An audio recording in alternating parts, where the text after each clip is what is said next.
All right, ladies and gentlemen, boys and girls, welcome to our Super Bowl episode of the Rotating Members Clashing Conferences. Oh my goodness! Podcast. We are the Rotating Members Group.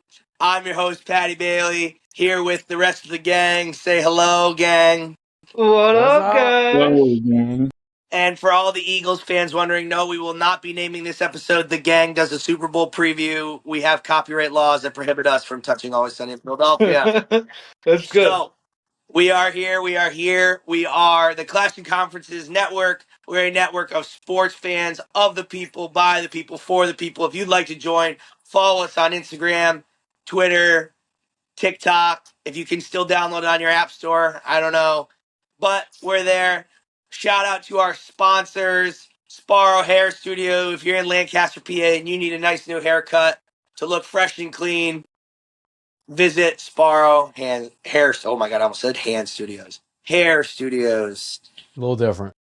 Gentlemen, we haven't been here since the championship round. We kind of took a week off so we could focus our efforts on the dodgeball game at the Pro Bowl. But unfortunately, that doesn't bring views in. So, welcome to our new member, Kyle. Kyle, why don't you start us off? What'd you think about the championship weekend of football? What's up, everybody? Yeah, it was for me. It was great being an Eagles fan. I was at the game. Nothing like it being at an NFC Championship game at the Link, and I didn't expect the game to be that out of hand. I didn't expect it to go that way that quick. But I mean, I think I talked to Randler before, and I said whoever wins the turnover battle will win the game. They sure as heck won the turnover battle, 4-0, and they capitalized on all that, which was great. You know, seeing them win really put my mind at ease. And then going into the night game, I figured that one was going to be a close game. And it was whoever basically had the ball last, and Chiefs had the ball last, and that's how it worked. That's awesome. That's awesome that you went to the game. That sounds like a really good time. However, we did get multiple reports that you may have been the guy in the Twitter video where he was stealing the guy's commander's hat No, off of his head. So we just want to we want you to clear your name on the air. So we're happy that you did that. I We're happy that you've appreciate been that. exonerated. I appreciate you letting me clear my name on that. I take that with a lot of pride. That was not me or anybody in my row. We did see a couple fights almost happen though, but we weren't involved in them. So That's how good. That's how good. wild was it? Like, I can't, you guys kept scoring and scoring. I can't imagine being at a game where you're going to the Super Bowl and you're just piling it on. Like, it it was had to be nuts. like a crazy party then. It was nuts. So 2 years ago against San Fran, that was a little crazier because San Fran was talking a lot of stuff, prior to the game, and then we knocked out two of their quarterbacks. And once the second half happened in that game, Brock Purdy went back in and he couldn't pass. He was just handing the ball off. You kind of figured that was a little different. This game, it was just it got tight for a little bit. I mean, I'll be honest. When Washington went down and scored a field goal on that first drive and held the ball for 9 minutes, I was like, oh man, this is going to be that's how you win. That's how you beat the Eagles. You keep them off the field. And then I don't know why he didn't go for on fourth down. It was 4th and 2, and he kicked the field goal. He went for it twice before that and got it. I don't know why he didn't go, but that was the game. That was honestly the game when he didn't go for it on fourth down there. So Yeah, I mean we've talked about it multiple times on this podcast. The Eagles just play that brand of football where they kind of just grind you down, and you don't want to see them. Like we always say this about Derrick Henry. Oh, you don't want to see Derrick Henry in the fourth quarter. I think we really need to start saying that about Saquon as well. Like you don't want to see him late in the game, especially with the lead. It's just where he gets going. Cody, what'd you think of the weekend of football that we just had? Not too bad. I really didn't get to watch a whole lot. I kind of caught the half end of both games. I enjoyed the Commanders game a lot. I was sorry, Kyle. I got your back on the Kentucky basketball, but I was hoping for the Commanders to win that, and they didn't. But, I'm ready for Sunday. I'm not really ready for Sunday because it's the game nobody really wants to see, but whatever. I hope the Eagles beat the hell out of the cheating Chiefs. there you go. Mike, before we get into Tony P's crazy conspiracy hole, why don't you talk about how you enjoyed your football last weekend? Well, I actually watched the football last weekend instead of driving for 16 hours in the car round Good for trip, you. and it was some good football. I mean, the Eagles putting up 55 points was unexpected. That's a heck of a lot of points, and that was a fun game to watch. I've been riding with the Eagles all through the playoffs as far as just rooting for them and putting my money on them and doing pretty good on that aspect of things. The AFC, I was not as accurate in my predictions about. I really thought that the Chiefs would not make it back this year. I thought it was going to be whoever won that Bills and Ravens game. I called that before the playoffs even started, that I thought whoever would win between those two in that matchup would win the Super Bowl. So not right on that, but the Chiefs look good, man. Andy Reid and Pat Mahomes is a combo that is tough to beat, and it's been proven for quite a while now. We'll I see if would the look Eagles can do it again. uh, Cody, what I were you would look saying? I would look good too if I paid the refs. I would look like a pro I'll just football segue player. right into Tony P before I talk about the officials. Go for it, Tony P. Oh, so I was trying. I was honestly, I watched way too many sports. I was trying to like think about like what happened a week and a half ago in these games, and I was thinking about what stood out in the Commanders Eagles game. Have you guys ever seen a team go offsides like 10 times in a row at the 1 yard line? That was It like was the a special craziest thing I ever seen. situation. They were jumping over the lineman like 10 times, Not they, and one guy. Here's the only thing Frankie I'll say Louvu. on that is I I actually like the Eagles as a team. I like a lot of their players, but God, I hate Nick Sirianni. I hate him. I hate him so much he's for pretty like able. that. Okay, don't get me wrong. The Eagles were winning. They knew they were going to score. Why did we call hard count 3 times in a row on the 1 yard line? Like you knew you were punching it in. Did you hear why? Did you hear No, no, no. why? What did he say? He knew. So that happened like 3 years ago or something like that. When he was with the Colts, 4 years ago maybe, something like that. When he was still with the Colts, it happened where the refs said that they could award points. So he knew that rule. I didn't know Yeah. that rule. So when they announced that, when the ref came on and announced that at the link, like everybody was like, "Really? Is that a rule?" And Well, they went nuts. So he don't get me knew that that was wrong. a rule. Don't get So me wrong. I thought that it's a good plan if you're up like 7 or you're up like even 14, but they were up like 28, and he's like, you know what? Let's get him to jump offside But 6 consecutive Patty, they times. also took like 3 minutes off the clock. Every time they did it, they got a whole new play clock, and the clock just Yeah. kept ticking and ticking. I hate that about the NFL. If there's a penalty, the clock should stop. But that's Yeah, just but the my opinion. opposite end of that, Tony, the opposite end of that is that if the clock stops on a penalty, why not at the end of the game put 12 guys on the field or jump off sides or something like that to take a timeout essentially All if the right, well clock played, stops in Patty. that Good scenario? counterpoint. Good counterpoint. That would be a slippery slope. Yeah, Sorry. I and then mean, hold on, and then the Bills game. I want to say that before you cut me off. no, you good, go. Unbelievable that they kept calling quarterback sneak 10 times in a row and got stopped every single time. I could not believe that. The defensive line from Kansas City, and we're going to talk about the playoff matchup, and the O line for the Eagles, that's going to be insane to watch. But to keep running that play, that's like playing Coach Cal and not running a zone defense against them the entire time, and like not making any sort of adjustments. Like, how do you not call a different play? And they had Josh Allen was killing it down every drive. They get to 31 because of Josh Allen and their running back Cook, and they just never gave the ball to Cook one time on 4th and 1. Crazy coaching Yeah, I decisions. mean, it's not even like I agree with you, Tony. I was crazy. I don't have a problem with them calling it all the time or putting the ball in Josh's hands. Like I want the ball in Josh's hands on 3rd and 1, 4th and 1. But the announcers were like, traditionally they run this play to the left. And they Yes. didn't run it to and they didn't run it to the right at all. They ran it to the left every time. Like you don't have running quarterback sneak to the right at all in your playbook. It's Like, well, he bad stood straight It up. anticipation, just though. means you do not trust the right side of your line. yeah. But I like what mean, they were saying the Eagles do is they have their offensive linemen like come behind them and just push them through. But they like never did that either for You've the been doing Bills. so Like, good this year, Tony. sorry, I really wanted the Bills to win that game. Like, and I uh, could not believe they got stopped every time. And we no, I really mean, wanted you not to cuss, but I things didn't happen, did it? Listen, I got a lot of things going on in my mind right now. All right.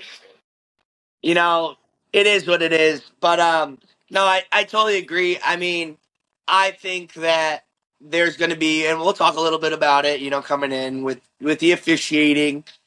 I don't know. I maybe I stand on the side of like I don't find this Chiefs team hateable. I'm sorry, maybe you do.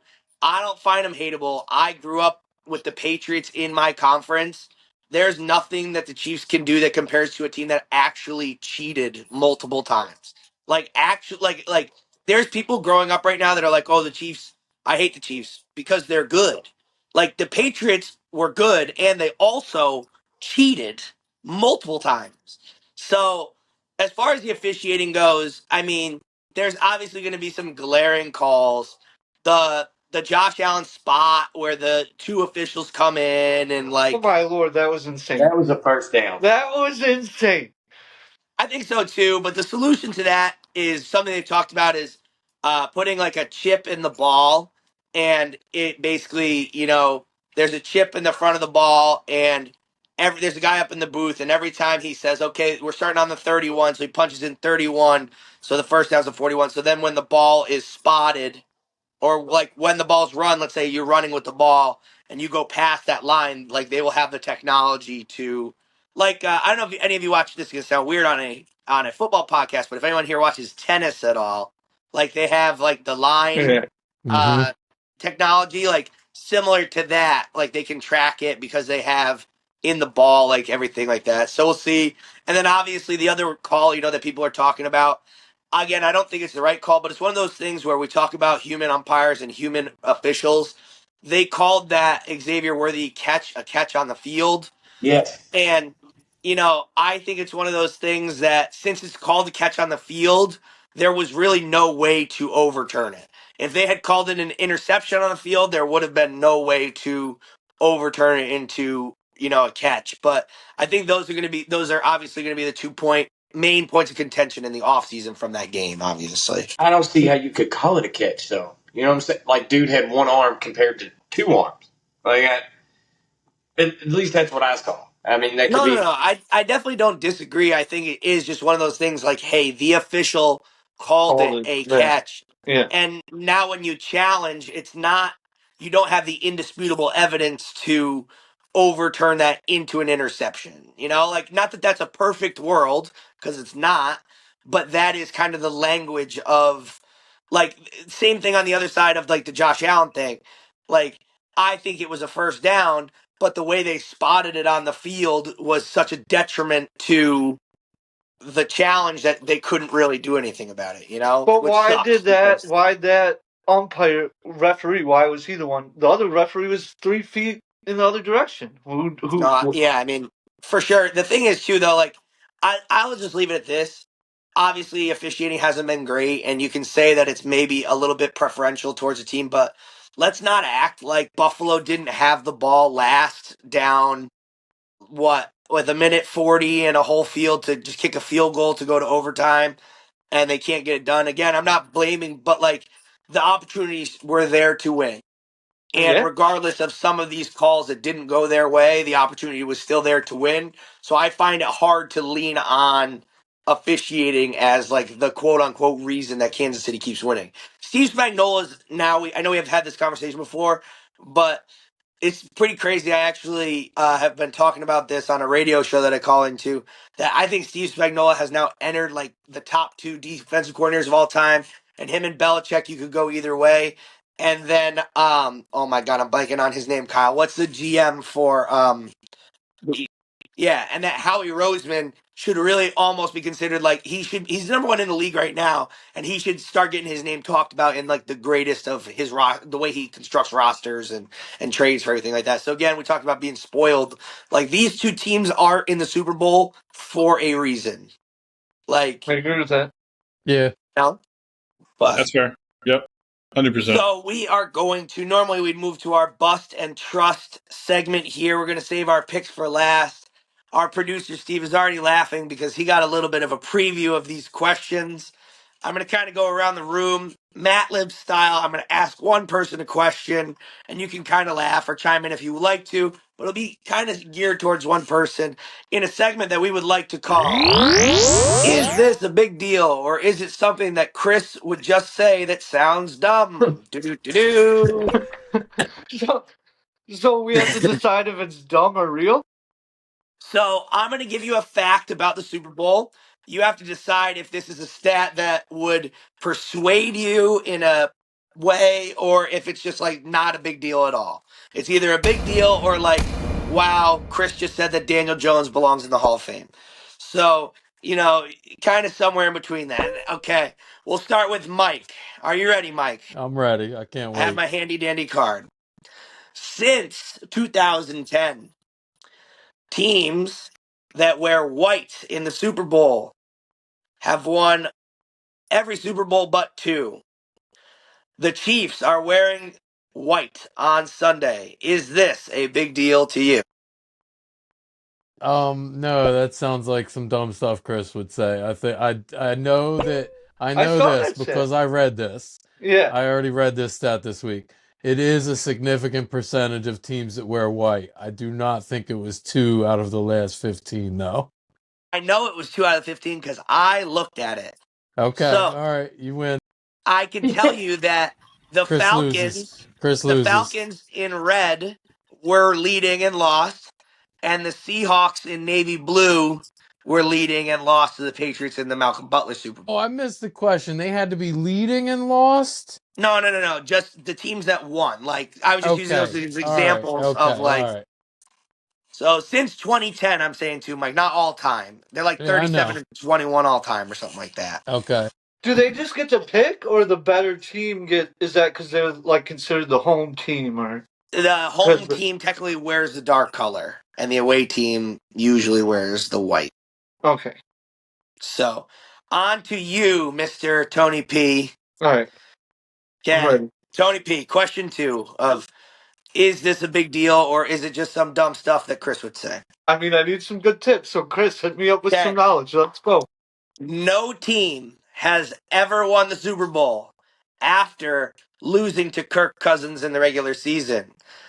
The Eagles lost to Kirk Cousins week 2 of this year. Is that a big deal to you, or is it some dumb stuff? I mean, a lot of teams lose to Kirk Cousins, so or a lot of teams beat Kirk Cousins. Wait, I'm confused. The Eagles lost or they won? They lost week 2 to Kirk Cousins. I mean, that's a bad sign. That is a pretty bad sign. So I'm gonna say that's dumb, pretty dumb. Just maybe it'd be different if it was week 17 or 16, but the Eagles are on a roll. I think at the beginning of the year they were a little bit of a different team than they are now. So I'm gonna say that's stupid, and that is not gonna go into any of my decision making this weekend for sure. All right, that's a fair deal. We're saying that Kirk Cousins is dumb and that Tony P does not believe in curses. On to question number Not that 3. curse, not that curse. But I On to definitely believe question in number curses. 3. Cody. Ooh, Yeah. Cody, Yo. this Sunday, Andy Reid and the Kansas City Chiefs will get the opportunity to call the coin toss. Andy Reid is 3-0 when winning the coin toss. Is this a big deal to you, yes or no? I feel and like what are that's you true. picking, heads or tails? I feel like that's true. And tails never fails. You know what I mean? That's the right answer. Great answer. I disagree. However, we have our first big deal because that's why we put Cody in these segments, to agree with me instead of agreeing with Tony. So there we go. He said tails. I agree with that. I No, no, no. always He pick said tails. big deal, though. He said it was a big deal, which I said I agree with. Okay, here we go, Kyle. I saved this one for you.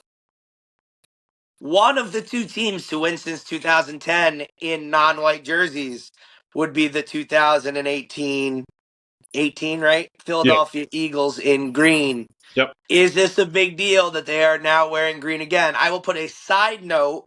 They did lose in green in 2005 or Those were 4, whatever they Reebok did. jerseys, though. Now they're Yes, wearing Nike correct. So jerseys. is So this a big deal to you, or is this some dumb stuff that Chris would say?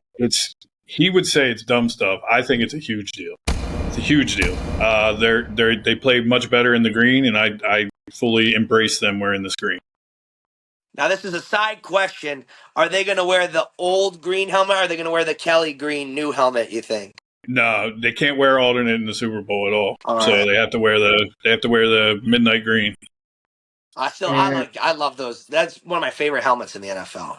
And a side note, Daniel Jones will be at the Super Bowl, so I technically did see Daniel that. Jones made a Super Bowl before Dak Prescott. Just wanted to throw that yeah, Side note for all out. you Why would Cowboy you even give fans, that to Chris for next week? love that. He already has it. Come on, you know he already has it. Okay, and then this last one I'm going to kind of ask in general because there's only four of us. I thought there was going to be a fifth. The last, is it a big deal or is it a dumb thing that Chris would say, is since 2020, and this includes their Super Bowl loss, since 2020, the Chiefs have never led at halftime of any Super Bowl. ooh, If the Eagles score first, is this a big deal? With that defense, completely different defense than they had 2 years ago. So definitely a big deal. Agree. Tony, Mike, what do you think? I do. I mean, Patrick Mahomes in the second half is straight up unstoppable. So every when they were against the Niners were killing them in the first half, and Patrick Mahomes in the second half was lights out. I'm done going against Patrick Mahomes. They're gonna win this game. They're going in the second. I would not second half Kansas City all the way for sure. Tony All right, sounds like a Mike, what are man your that's been thoughts? burned. Killing me, Tony. For I Killing don't me. know. about 10 weeks now.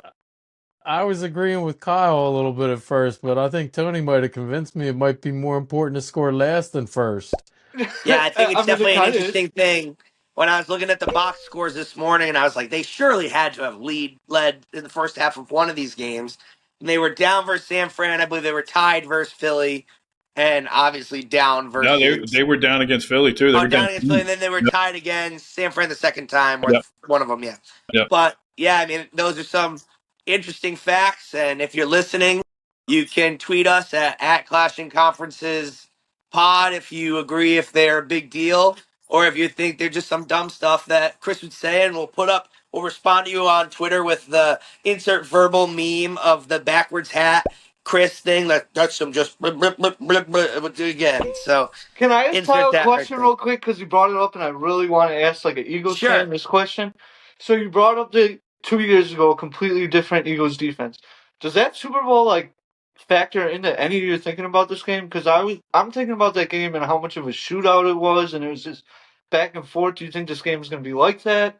Totally different? Does that factor in at all? Or It not for me. It doesn't factor in. The defense has 6 different people on it than 2 years ago, and the secondary is much better all across the board. So I really think the Chiefs team from 2 years ago is better than the Chiefs team this year with their weapons.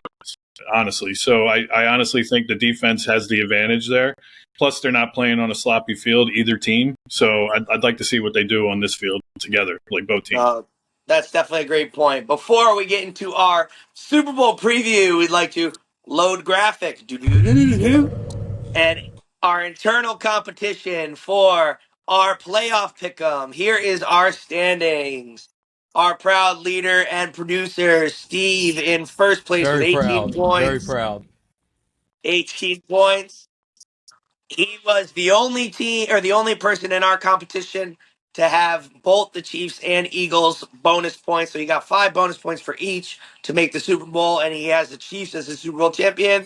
We have Matt at 13, but he has the Lions as his champion, so he probably can't catch up in points. However, the interesting part is we have Lewis also at 13, who has the Eagles as his Super Bowl champion. And for those who might have forgot, a correct Super Bowl champion at the beginning of the pod was 10 bonus points. So if the Eagles win, Lewis wins, the city of Philadelphia wins, Abbott Elementary wins across the board. And then we also have Mike and Trey with 11 rounding out our top 5 on the scoreboard. So, gentlemen, that brings us to our Super Bowl preview. How we're going to do this is going to be our pick'em segment. We're going to go around. I'll call on you. You're going to give me your pick. You're going to give me a matchup to look out for. It could be something small. It could be something big. What player you're keeping an eye on. And then you are going to make your official pick for this Super Bowl this upcoming Sunday. We will start with the man of the hour, Cody Gentry. Start us off, bud. Who you thinking? Who you taking? What are you looking out for? I am going with the Eagles because I can't stand the Chiefs. And really, what I'm looking for is I already got a bet in, so it's Mahomes, Hunt, and Barkley to score. Hunt to have 70 plus yards, and Barkley to have 100 and something yards. It's a $5 bet turns into 500. So that's really what I'm looking forward to. Honestly, that's the things that I'm looking forward to the most. I'm not really excited about the halftime show. I feel like they should have had Lil Wayne instead of Kendrick Lamar. You're in New Orleans, but that's why I'm not the head of the NFL, I guess. You hear to hear first. Cody's got Kareem Hunt running for 70 yards on the best rushing defense in the NFL. Here we go, Mike. We're going over to you. I am sticking with Cody, and I'm sure Kyle, I got the Eagles in this one. I think it's I'm going to go with 27-23, I think is the score I gave out on the football podcast. And my player to watch, my stat or my lock of the week on my bet, despite the Eagles winning, I think Saquon is going to go under the 112.5 rushing yards. Chiefs D is good. They are. They are. I think that's his line is super interesting to me. Tony It's P, so who's your high. pick? What's your matchup? What are you looking for? You said me, Tony P? That would be Tony P. Okay. That's you. I'm going Kansas City. I've faded them about 10 weeks in a row now, and I've lost every time. This team does not lose. They're gonna win this game, unfortunately. And I I I think locks for the week. Well, I want to do a score because you said score can win me this competition. I'm going shootout again, 38-35 Kansas City. And I'm doing tails, and I'm doing under on the national anthem, and I'm doing purple Gatorade. Boom. Lock me in Okay. those. You heard it here first. Kyle, I don't think we're going to get any surprises from you, but tell us what you're looking forward to here. So obviously, I'm picking the Eagles to win. I think it's going to come down to two key matchups: how the Eagles defense matches up against Travis Kelce, and honestly, how the Chiefs defense matches up against Dallas Goedert across the middle. I think Dallas Goedert can have a huge game and play I a do role too. in this game. I think he can be that 3rd and 5, be that safety blanket right over the middle and get those first downs. So I got the Eagles winning 31-23. Nice. All right. And then I'll round us off. Tinfoil hat on really quick, and then I'll take it off.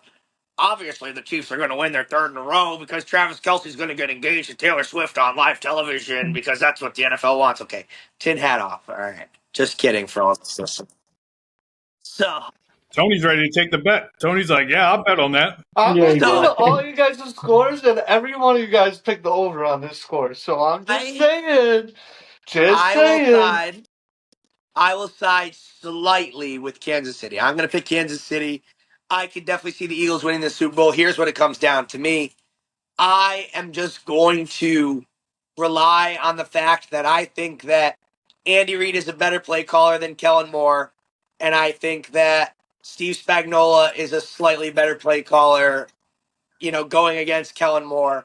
And to me, I think the matchup to look out for is how healthy is Quinyon Mitchell going into this game, and how can he stack up? I know he's good. I really like him and Cooper DeJean. They're two of my favorite guys to watch, especially with Slay on the back end. Having DeJean be able to play nickel is a blessing for the Eagles and everything like that. So I'm excited to see how Xavier Worthy matches up. I think he's the guy for Kansas City.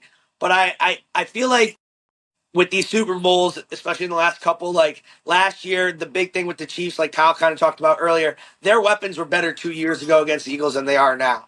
And their weapons were better 2 years ago than they were last year against the Niners. But Kadarius Toney scores twice last year. I just feel like they scheme these guys, and we're going to get some random touchdown by like Juju or DeAndre Hopkins or one of these guys that's still talented, but on the back half of their career, because that's what Andy Reid does.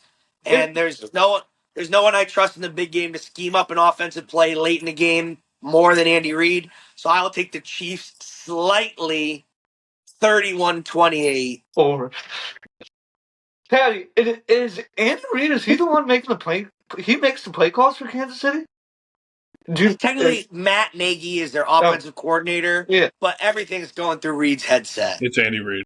Everything's going through Reed's If he headset. can draw up the plays Kansas City does, I didn't know that was Andy Reid doing that. He really is. Oh yeah, like Andy Reid's probably a top 5 offensive play caller of all time at this point. Wow. Like he is a genius as far as offensive play calling, and Yeah. I think that's something.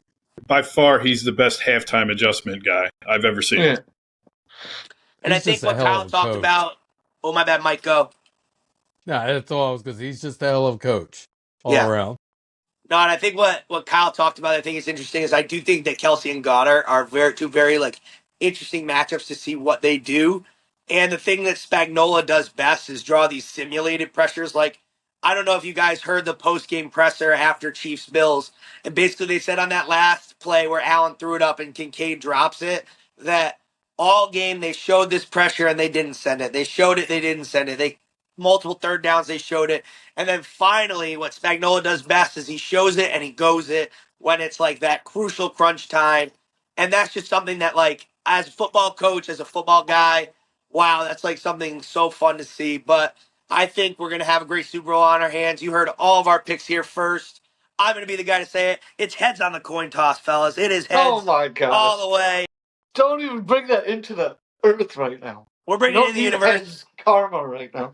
We are the Clashing Conferences podcast. We are a sports fan network of the people, by the people, for the people. Mic drop. Super Bowl Sunday. We'll see you there. As Kendrick Lamar said, they not like us, baby. Have a good night. Go Birds. I'm literally going to give you the play-by-play on how you would participate in this podcast in less than 15 seconds. Here we go.